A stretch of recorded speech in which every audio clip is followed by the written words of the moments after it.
Hey fruit bats, it's Freelala, the banana girl here. Welcome to another episode. So are you shocked to see kangaroos with snow on their back? I know some of you probably think that Australia is just some tropical paradise, tropical, hot place all year round. Well, that is not the case depending on where you're living. And this is the state next door to where I am at the moment. I'm in South Australia. This is in Victoria. And as you can see, yes, it snows and it gets very, very cold. So today's video is mainly dedicated to type 1 diabetes, and I just want to share some information and some footage that I've found on type 1 diabetes. And I think it's really going to help a lot of you out there because there's heaps of misinformation out there when it comes to carbohydrates and diabetes type 1 and 2. So I really hope you find this information helpful. I just ran all the way home to get my camera to film this echidna.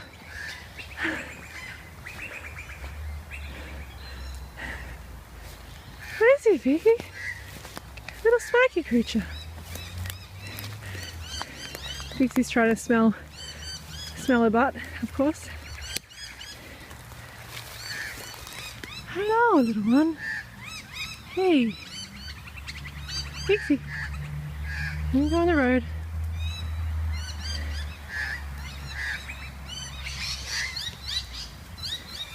Look at this little face.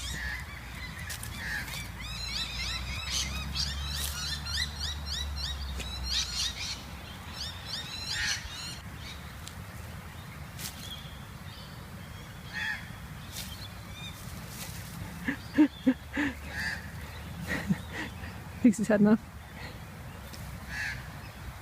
Have you found any good ants?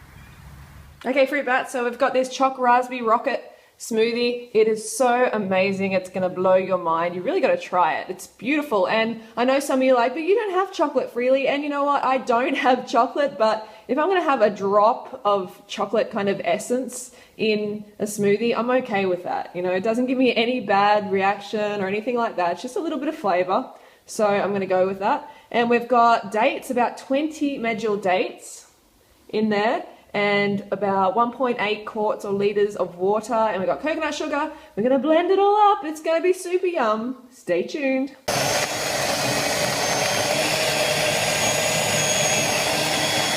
Okay, anybody else excited for a taste test? This is looking amazing. Okay, time for a little tester.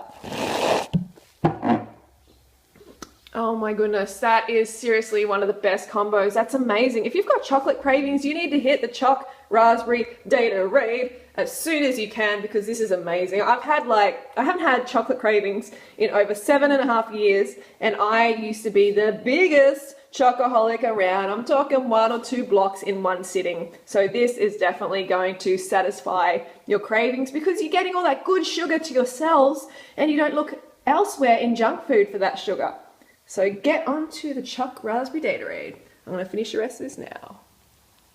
Okay, so on to the subject of today's video, which is a response video to My Drunk Kitchen, Diabetes Kitchen. And you might be like, what the heck are you talking about, My Drunk Diabetes Kitchen? Well, there is a channel called myharto, and there's a lady on there who has this series called My Drunk Kitchen, and she had her sister on for an episode the other day, and her sister is a type 1 diabetic. So here is the footage now.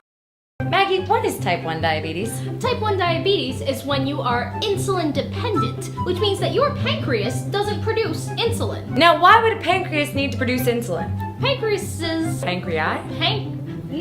Those things need to make insulin so that your cells can take in all of the carbs that you're eating and convert it into energy so that your body doesn't die. Cool! Now, when you say carbs, you mean like bread, right? Well, yeah, but also juice, some fruits, some vegetables, lots of bread, cereal. That sounds awful. What on earth is a diabetic supposed to eat that is carb-free? Well, you can eat a caprese salad with chicken. Chicken caprese? Boy, would I! As well as many other things. You can technically eat everything you want as long as you're medicating yourself properly with your insulin. So there's a lot of misinformation out there demonizing carbohydrates when it comes to diabetes type 1 and 2. Things like saying avoiding carbohydrates is good and that carbohydrates always raise insulin levels higher than animal products, that sort of thing. So I thought the following information would be very handy for Maggie, Hannah's sister, who you just saw in the video there. A study published in the American Journal of Clinical Nutrition by the Department of Biochemistry at the University of Sydney, Australia, found that beef raised insulin levels more than white pasta and that fish raised them more than whole grain bread. When compared with rises in glucose levels, beef raised insulin levels 27 times higher than brown rice did. Isn't that just amazing? We've always been taught, avoid the pasta. Pasta's going to be worse than animal products when it comes to diabetes.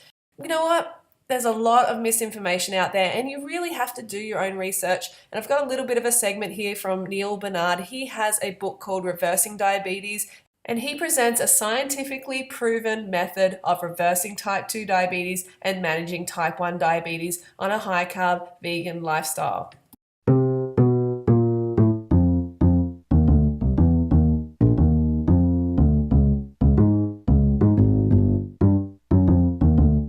In diabetes, there's too much sugar in the blood.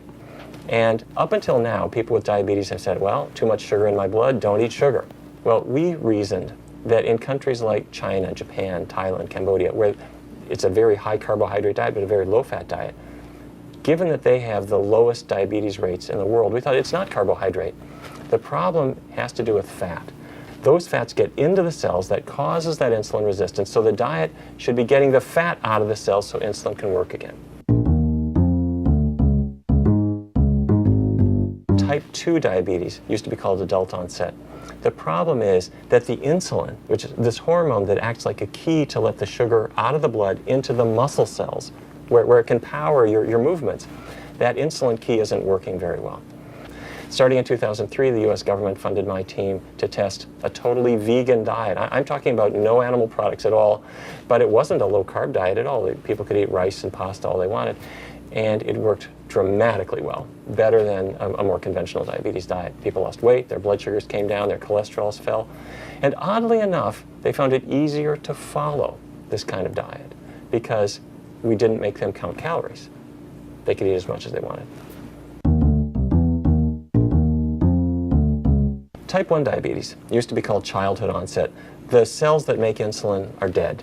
And so if a person already has type 1 diabetes, if you put them on a healthy vegan diet, that will reduce the likelihood of complications. There are researchers who now believe that one of the big triggers for type 1 diabetes is dairy products. It turns out that proteins in cow's milk, the body recognizes them as foreign proteins.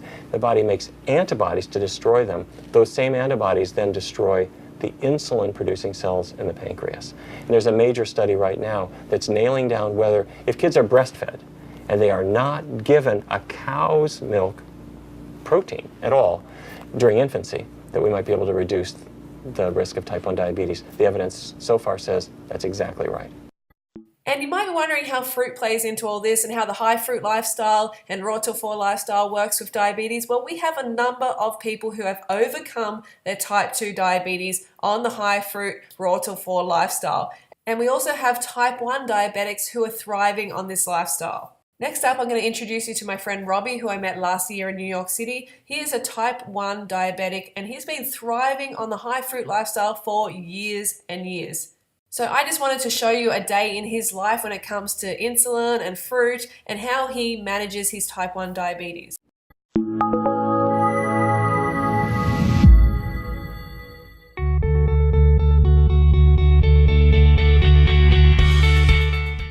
All right, here we go.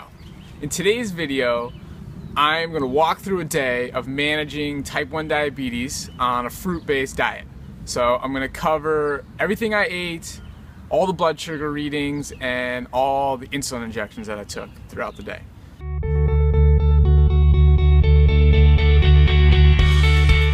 At 8:45 a.m., I woke up and my blood sugar was 113.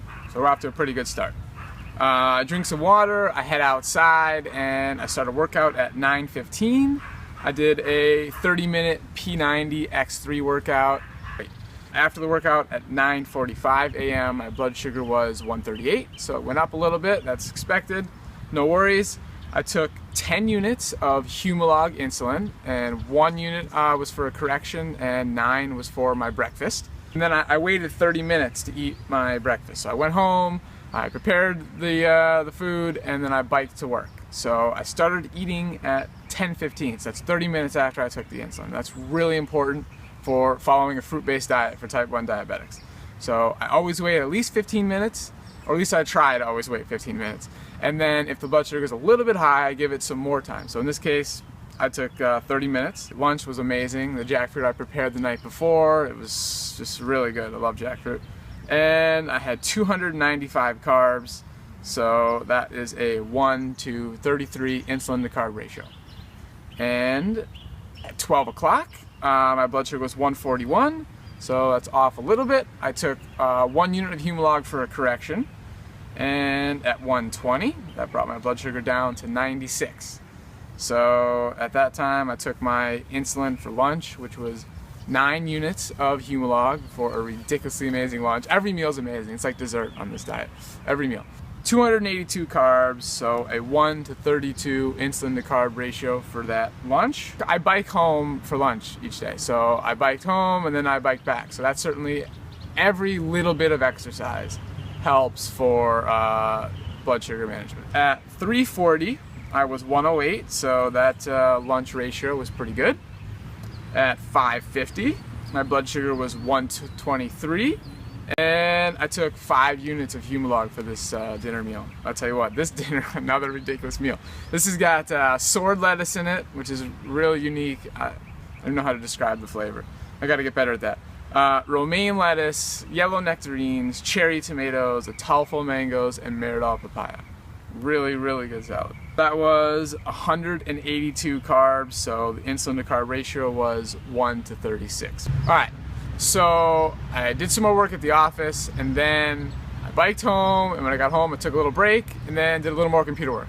So at 10:50, my blood sugar was 99. So the insulin to carb ratio for that dinner meal was a success, and I took my long-acting insulin right before I went to bed.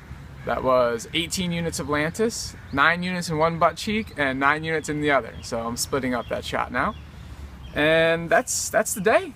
That's how I do it, and every day is a little different. That's part of the disease. You got to make adjustments. You can't do the same thing every day. Eat at the same time, do the same amount of exercise. Nobody does that.